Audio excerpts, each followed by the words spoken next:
me revoilà, l'Odyssée cavaleresque, le retour après un temps infiniment long. Je vous dis toutes mes excuses, j'ai été extrêmement absente et je risque de l'être encore parce qu'en fait je suis en 3e.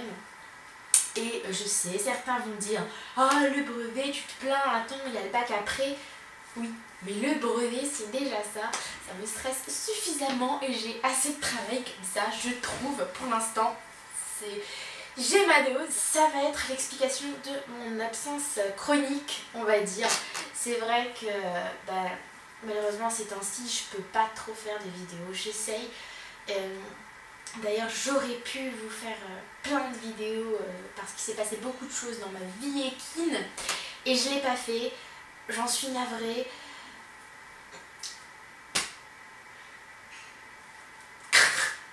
Donc, cette vidéo, en fait, ça va être le récit de ce qui s'est passé récemment dans ma vie de cavalière parce que je tenais à vous l'expliquer.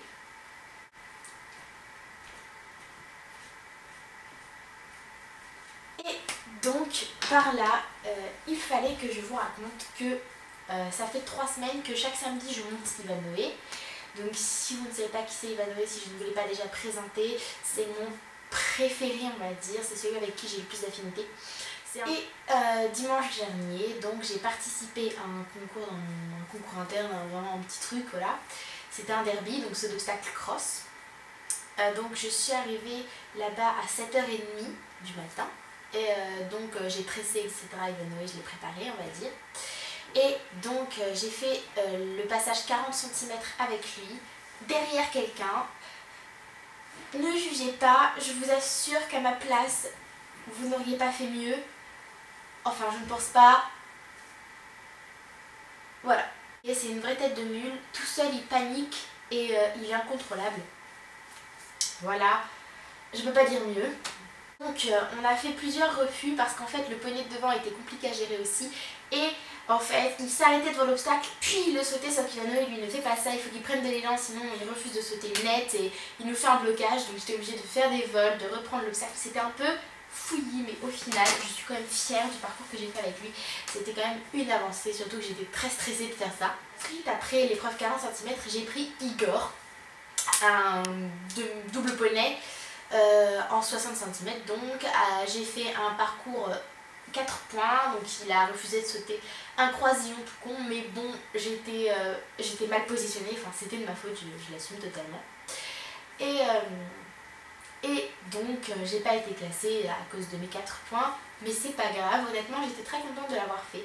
Ça faisait longtemps que j'avais pas fait de concours et je voulais plus en faire, ça me stressait trop et là j'ai réussi à passer par-dessus ça et donc c'est un peu une fierté. Et donc la suite de cette vidéo, ça va être en fait mes conseils, si je puis dire, que je pourrais vous donner si jamais vous êtes vraiment trop stressé de participer à un concours. Arrivez un moment à l'avance en fait. Si vous savez que les parcours sont prévus à 9h, arrivez 1h30 en avance si ça peut vous déstresser. Je sais que moi personnellement, arriver en avance, ça me décontracte parce que je sais que j'ai le temps de préparer mon poney, que je suis posée et ça me rassure. Ce serait un conseil parmi d'autres. Si jamais votre leçon qui précède votre concours, vous demandez à votre monitrice de préparer un peu ce concours en quelque sorte en faisant une séance particulière par rapport à ce concours. Si c'est un derby, vous lui demandez d'aller un peu sur le cross si vous avez un cross, sinon vous lui demandez un peu de faire d'obstacles, vous voyez, et puis vous lui demandez un petit récapitulatif de la séance à la fin en prévision du concours si ça peut vous rassurer. De dire que c'est un concours, vous ne jouez pas votre vie, il faut que vous arriviez en fait à y aller sans vous prendre la tête. Il faut que vous vous disiez je fais pas ça pour gagner. Déjà je pense que ça enlève un poids. Après comme autre conseil, si vraiment vous ne vous y connaissez pas en cheval, enfin très peu, et que c'est votre premier concours par exemple, sachez que la détente est très importante. C'est-à-dire que c'est la détente qui va vous permettre de sentir l'humeur de votre cheval aujourd'hui. Elle va vous permettre de sentir est-ce qu'aujourd'hui il est plutôt énervé, est-ce qu'il est plutôt mou. Et par rapport à ça, ça va vous permettre d'adapter vos gestes sur le parcours selon son humeur. C'est-à-dire que si votre cheval va avoir un coup de mou aujourd'hui, vous savez qu'il va falloir le réveiller et surtout être prudente qu'il ne sautera pas tout seul.